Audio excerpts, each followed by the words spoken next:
Hello, this is Julie Hogue of Vegetarians and Meat Lovers Split Table Recipes.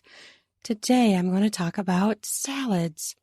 Salads are so much fun, and I got summer on the brain because it's cold here in Minnesota, and so I'm thinking salads. And I don't know, for some reason we tend to eat more salads in the summer, maybe because we don't like as many hot dishes, hot foods. But anyway, you can have it any time of year, but I got salads on the brain. The other thing I want to say about salads is it's the Super Bowl weekend, and salads are a great addition if you're doing an appetizer type of meal or food for a party. I mean, salads are really a great party food. They are a great way to add bulk and some healthy stuff. You know, we are having all these kind of heavy, greasy, snacky foods. Throw in a salad there and people will devour it. So think about adding a salad to your Super Bowl spread. I have several salad recipes I'm going to share. And the first one is one that my boys love. I made it up this past summer, and I've made it several times, and everybody just loves it. And it's really hearty because you use tortellini, cheese tortellini. And so you cook the frozen tortellini, and then you obviously cool it, and then you mix it with all the ingredients, and then put it in the fridge to cool down. So it's a cold pasta salad, but it's cheese filled. So it's a little bit heartier than some salads might be. And then I also split it and keep one as a vegetarian portion for myself. And then I add salami pieces to their portion because they all like to eat meat, the rest of my family, which is what this podcast is all about too, feeding two different diets. And so this is a really yummy one, and I'm going to keep making it. And one day it'll go in my book that I'm currently building right now, which is Salads and Breads. So this one eventually will appear in that, but it takes quite a while to make a cookbook because you have to make the recipes multiple times to perfect them, and then you have to take pictures and you have to do the write-up. So really it can take you like almost up to a year to create a cookbook. So appreciate that, people who make cookbooks, because it takes a lot of time and a lot of dedication, and you have to make them multiple times. And then for me, it always has to be like the right time of day. Also, because if you're going to take pictures, you need the right lighting. So it gets to be a bit tricky. I've had times where I make something at a weird time and then we eat it as a leftover because, you know, it's a cloudy day or it's raining or the rain is coming or whatever. All the trials and tribulations of doing such a thing. So this is called spinach, tomato, tortellini pasta salad. So what you get is you get those frozen tortellinis, and I tend to get the large bag. I make a large batch of this because my family just gobbles it up. I get the 2-pound and 4-ounce bag.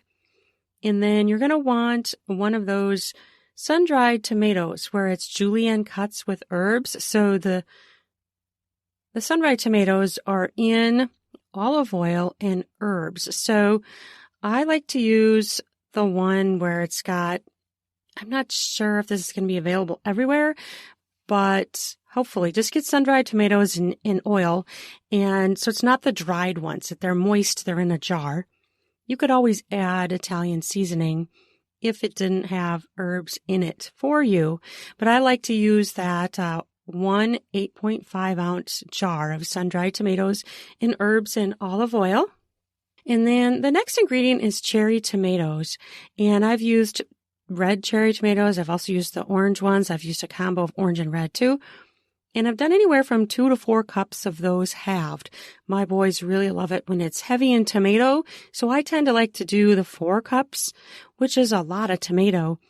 And I've done it all the way down to 2, but then they're like, oh, I want more tomatoes. Hey, if I can get them to eat more tomatoes, I'm going to put them all in the salad, right? So you slice them in half. And then you want 1/2 cup of feta cheese, 1/2 cup shredded Parmesan cheese, 1/4 teaspoon black pepper, 1/4 teaspoon salt, 2 teaspoons balsamic vinegar, and 4 cups of fresh spinach. And then you are going to add, what I do is after I mix that all up, which obviously you have to cook the tortellini and then cool it before you do that. But I then will split it and add 7 ounces of salami pieces to one portion, and then the other portion I won't. And you can split it however you want. 1/5 and 4/5 or half and half or whatever. Obviously, you can modify the salami. It's really good without salami too. That's the way I eat it. You're going to take the jar of sun-dried tomatoes and oil, and you're going to use the entire thing. So that's the oil that gets used for the salad, is the oil that the sun-dried tomatoes are in. So you don't need to add any other oil. And then, so I add the vinegar to that, and then I add the tomatoes and stir. And then I add all the cheeses, all those different kinds of cheeses, and salt and pepper, and stir. It's really very easy. And if you're not going to serve it right away, I think it's best to wait to add the spinach until when you're about to serve it. That being said, though, we eat this as a leftover too, and the spinach does smush down a little bit, and that's okay. So it really isn't a big deal. But if you want it to be more perky and, not kind of like wilting, melting spinach, just stir it in right before you're going to serve it. And it makes a good size bowl when you have this much tortellini. But like I said, we eat it leftover, and it's good for several days. We eat off of it and just eat the whole thing. And the spinach is fine. It just starts to get more saggy as time goes on, but it really doesn't matter because it's bathed in the vinegar and the oil. So it's good. It's just it's a different way to eat it, but it's good. It's a delicious salad, and I've made it camping. I've made it at home, and my boys are really into pasta salad right now. So I've been making a lot of different pasta salads because they just go and get some out of the fridge. And it's just, even as a snack, they'll go get it. And so they're just gobbling up. It's a great thing to have just on hand so that they can do that. Works great for lunches, snacks, add it to a side for a meal. It works really well. So it's a really good salad, and you probably could switch it up and try tortellini with meat in it if you wanted, or even I've seen tortellini with spinach and cheese. So that'd be another way to add even more spinach into it. It's such a great way to eat spinach. It really is. And there's a lot of spinach in here, 4 cups of spinach. And that's a lot, right? You could even add more because it does smush down with time, obviously. But it's a good salad. So I hope you enjoy it.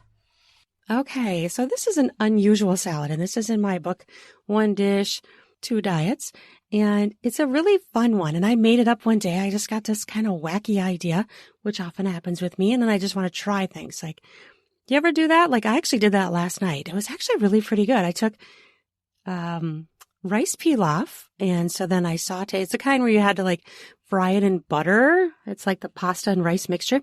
So I took the rice pilaf and some onion and the butter. And so I browned that all together and then cooked it according to directions, which was just add 2 cups of water. And then it had to cook for 20 minutes. But then I added a package of toasted almonds. I toasted the almonds myself in the oven, which is such a good flavor. And then I added raisins. It was such a good little dish that I hadn't even planned. You ever do that on the fly? It was so good. I just loved it. And it was interesting because as the raisins were stirred in, they started to plump up. Have you ever done that? Raisins are, dehydrated, obviously. But if you put them with some moisture, they start to plump up a little bit and get kind of juicy. So they were really good in this rice dish. So think outside the box sometimes. So there's a little idea you could add for and then I added some garlic. I added 1 teaspoon of minced garlic too. So it was really good. I just love that whole toasted almond flavor. It's just an amazing flavor. So that's a way to dress up your rice sometime if you want to do that to rice pilaf. Okay, I got sidetracked there. I'm back to my sweet and spicy surprise salad. And I call this it because as you eat it, you never know if you're going to get a spicy bite, a nutty bite, a creamy bite, or a sweet bite. So it's kind of a surprise because it's an interesting mix. And I just love all the surprises it delivers. You never know which bite you're going to get. So that's just fun and yummy.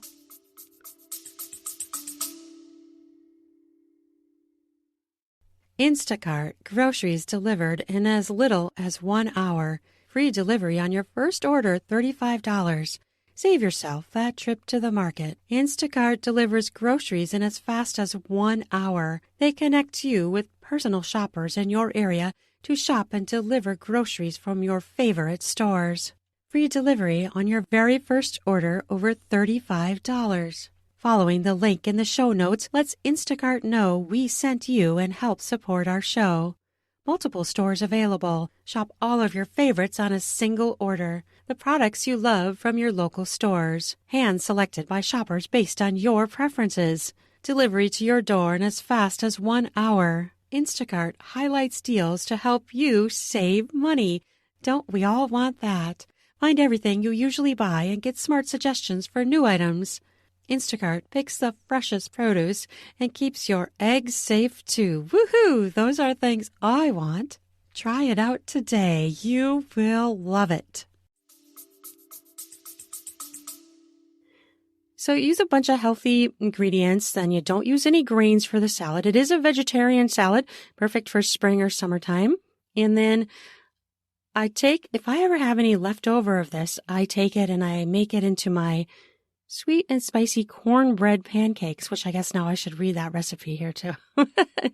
So for the dressing, you're going to want 1 tablespoon olive oil, juice from 1 lemon, which is about 2 tablespoons, 1 tablespoon fresh lime juice, 1 tablespoon chia seeds, 1 tablespoon salted sunflower seeds, 2 large tomatoes diced, 1 cup diced strawberries, 1 cup diced cucumber, 4 tablespoons finely chopped jalapeno peppers, which when I've done it, depending on the size, is usually about 2 jalapeno peppers, 2 cups frozen gold and white corn, 1 tablespoon chopped cilantro.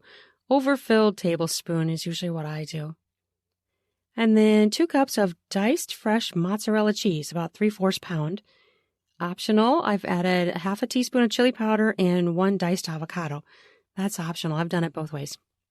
So you're going to make this by preparing your dressing first. You're going to combine 1 tablespoon olive oil, juice from 1 lemon, 1 tablespoon lime juice, 1 tablespoon chia seeds, and 1 tablespoon sunflower seeds, and stir well. You're going to dice your 2 large tomatoes, which is what it was for me when I was making about 2 cups. So you're going to dice your 2 large tomatoes. You're going to have your 1 cup of cut up strawberries, 1 cup cucumber, 2 cups of mozzarella cheese, that fresh mozzarella cheese, which is so yummy and creamy and moist. You can often find that in your deli section. If you've never looked for it, it's often in the deli section of grocery stores. Finely chop 4 tablespoons of jalapeno peppers and the cilantro, 1 overfull tablespoon of cilantro. Cook the corn per the package instructions and let it cool. You're going to stir together the vegetables and the fruit and the cheese and pour the dressing over to stir and stir it just to coat it. It's delicious when eaten immediately, but it can be stored in the fridge for later. So sweet and spicy surprise salad. It's a really pretty salad because you've got the yellow from the corn, got the green from the cilantro and the cucumber, and you've got the cheese, so white, and there's a nice contrast to the red tomatoes, and strawberries. So it's just it's a unique salad, and also that it combines vegetables and fruit together in the same salad. It's quite interesting. And it's a really pretty salad, so it just looks really nice. And the chia seeds just add a little bit of health to that. And I like it too. They kind of stick. They can kind of stick on the cheese a little bit, so it gives it a little bit of a speckled look. It's really good. So then one day, another wacky idea I had. I'm like, what if I turn this into a pancake? I mean, wherever that came from my brain, I have absolutely no idea. Who thinks of turning a salad into a pancake? Well, apparently I did. So it's actually really pretty good. And so I kind of consider that a breakfast pancake. So what you do is you take some of that leftover salad and you're going to add it to some cornbread mix. So these are pancakes that are like cornbread pancakes. So I call this recipe sweet and spicy cornbread pancakes. So you take this sweet and spicy surprise salad, if you have any leftover, or you could do it on purpose just to make the pancakes, and you're going to take it and you're going to mix it with cornbread mix. So the way I do it, it's easy to do it the next day too. If you have it in the fridge, just pull it out, and usually the salad lasts 3 to 4 days, has been my experience. So if you don't eat it all right away, that's okay. And then you can also make some of it into these pancakes. So per pancake, you take 1/2 cup sweet and spicy surprise salad, 1 egg, and 1/3 cup cornbread mix. And when I've made this before, if I have an 8.5 ounce box of cornbread mix, it makes about 4 pancakes. So then you would need about 2 cups of the sweet and spicy surprise salad if you were going to make 4 of them. Salt and pepper to taste, and 1 tablespoon butter. So how you make this is, in a small bowl, you combine 1/2 cup sweet and spicy surprise salad, 1 egg, and the 1/3 cup cornbread mix, and stir well. Salt and pepper, sprinkle it in there, stir again. Salt and pepper to taste. There's no specific amount. Add 1 tablespoon butter to a frying pan, and you're going to pour that batter into the pan. It makes a big pancake, and it's kind of thick because it's got that salad in it. You cook it over medium-low heat for 7 to 8 minutes, flipping halfway through when it's easy to flip. Cook both sides until golden and browned on both sides. So don't cook it too high. I do a medium-low heat because you don't want the outside to get too done before the inside's getting cooked. And it's just really yummy because then the cheese melts a little bit, and you've got these amazing different flavors together where you've got the strawberry and the cheese and the jalapeno. It's a really unique pancake. If you're making multiple pancakes, I usually remove the frying pan from the heat to cool slightly because it gets so hot. And I will add a little bit of butter as needed to cook each subsequent pancake. Then I will return the pan to the hot burner after it's cooled down just a short few minutes and cook the next pancake. And you might really need to reduce it lower if you find that the pancakes are getting done too quickly or burning on either top or bottom. You want it to cook a little bit slower so that the inside is not raw dough. And then we have eaten it plain or with syrup. And I also like to do cayenne pepper sauce as an option too. So that's a really yummy way. You can eat it just plain by itself, like I said. Maple syrup. I've never tried it with other flavored syrups, only maple. And then also the cayenne pepper sauce was really a fun way to eat it too. A very interesting dish that, like I said, I don't know where it came from. Sometimes I get like really weird ideas and then my brain goes there and I'm like, how did I even think of that? That's like an unusual idea. But these kind of things pop in my head all the time. And it's just, I don't know. That's the way it goes, right? But that's a fun way to cook. Do you ever cook that way where you're like, what could I try that's different? Something outside the box. And it's just a really fun way to create things. I really love to do it. Or to take someone else's recipe and alter it a little bit. Sometimes you have to do that when you plan to make something or you want to make something, but you don't want to go to the store. So we all kind of do that. We all kind of make up stuff, you know, and just it can get you to try different things if you think of things outside the box. Take someone else's recipe and modify it. Use the things you have that might work as a substitution. Like, for instance, for this salad, you say you didn't have a fresh mozzarella. You could use cubes of cheddar or Monterey Jack or Colby Jack and think you're going to get different flavors with that. And so it's a great way to try recipes in a different way, to just even modify one ingredient to something that isn't in the actual recipe. Now, obviously, when you use a recipe, you know that someone has made it before and it's good, so you can trust that. But, you know, thinking outside the box and trying something new is always a great idea.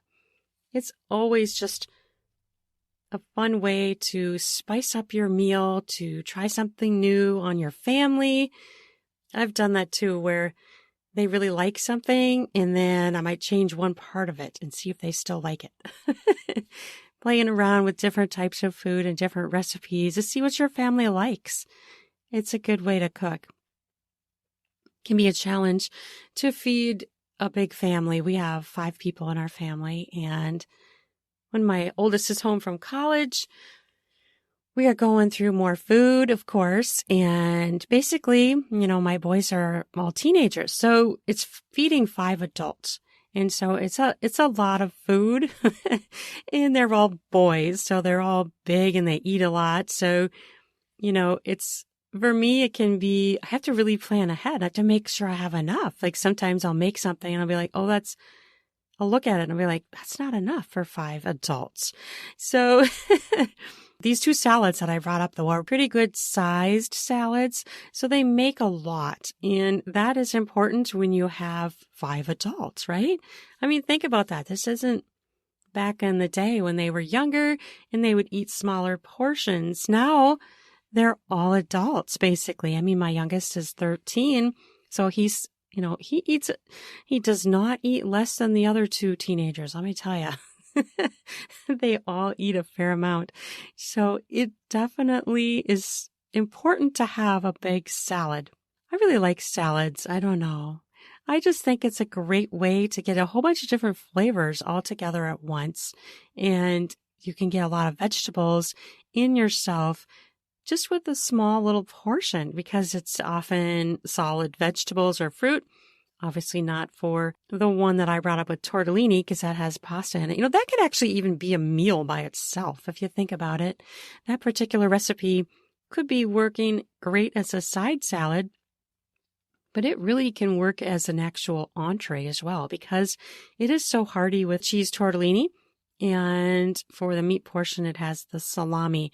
Other ways I would love to try this salad is trying different grilled meats. Like say you have leftover chicken from grilling, chop that up and throw that in the salad. I bet that would be good. Or sausage, if you have some browned sausage, or even like sausage and you slice it, or leftover bratwurst. That's a great idea. I mean, take leftover bratwurst and chop it up and add it to the tortellini pasta salad for bulking up or just replacing the salami. It's a great way to do. So always try to think outside the box and see what you can come up with in changing a recipe. And I know a lot of people do this naturally because, you may not have something or you forgot to get something at the store, but do it on purpose sometimes and see what you come up with. I think it's a great way to cook, great way to experiment and try new things, especially if you have a family who's open to trying new things. Like years ago, I could not have gotten away with that whole rice pilaf thing that I talked about earlier with adding the almonds and the raisins because my boys would have been like, what's this? They would have been like, yuck, what's this? Raisins and rice? Like they were not open to such a thing. But now that they're all teenagers, they're open to such things. So it's interesting to me too, as a mom, how my cooking has changed through time because of what my kids are willing and interested in eating. And it really has changed the way I cook over time because I used to have to do things differently. Like before, when they were younger, just rice, rice only, nothing added, nothing funky or weird. But now I can do fun things like adding toasted almonds, raisins, onion, and garlic to a box of rice pilaf. What a great way to spice up your rice pilaf too, is to do different things like that. Just take some sort of packaged rice and add all that stuff in. There's so many different things you could do. You could try pecans. You could try walnuts. Try these different nuts. And I think toasting them is really, it just had such a great flavor.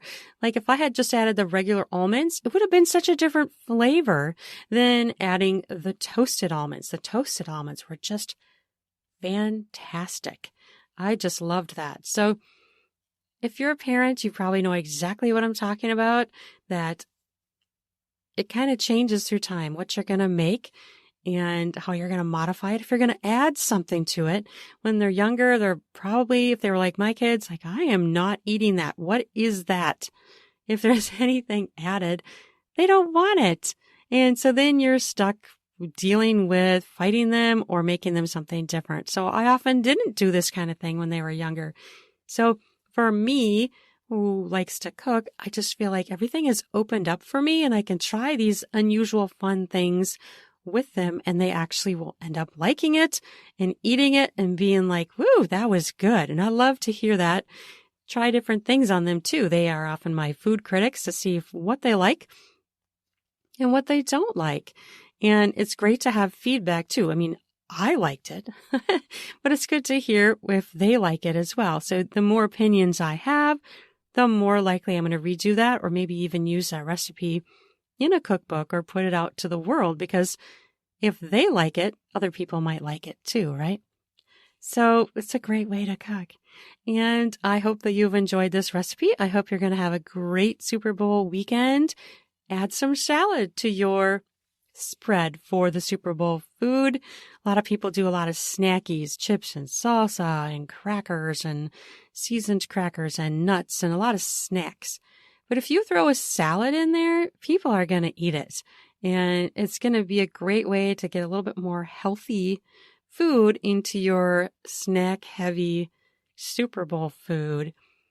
I just like the Super Bowl too because I don't really get real into football, but I just love the whole event of it where we are, making special foods. We're eating it together. I'll watch some of the Super Bowl game and the commercials are fun. The kids get into it. So it's a fun day, even though I'm not like super heavy into watching football.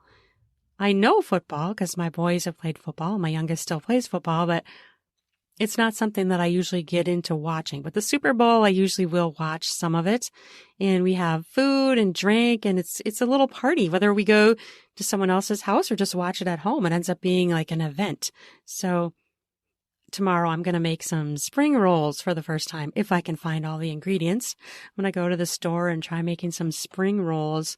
And I have a recipe I'm following, actually following Lee Shishak's recipe. She's the chef I had on a few weeks ago where she's made several cookbooks, and her cookbook is the Vegan Cooking for Two.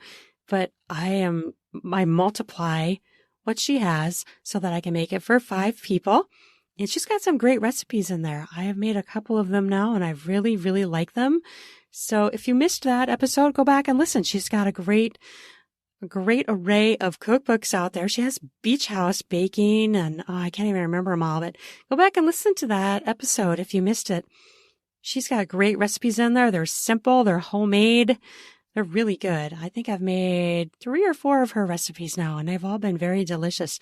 I made the peanut one. That was really good. There's like a peanut sesame tofu. And then, so again, I modify her recipes because it didn't have chicken and my boys like chicken. So the sauce that I put on the tofu, I just put on the chicken and I baked the chicken and everybody loved it. So really, really good. So check out her cookbook, check out her interview, and I hope you have an amazing day. I hope you're having a great weekend. Thanks again for listening to my podcast. You can find my website at juliehogewriter.com where I have a lot of articles on food, recipes, family ideas, gifts for family, pets, family travel, all things to do with being in a family, being a mom, lots of different things there. So check that out. And I have my cookbooks, 1 Dish, 2 Diets, and American Midwest Cooking Quiches. And I'm also a author for YA romance. You can check out my book, Hungry Hearts, which is available through Swoon Romance. So thanks again for listening, and I hope you have an amazing day. Bye-bye now.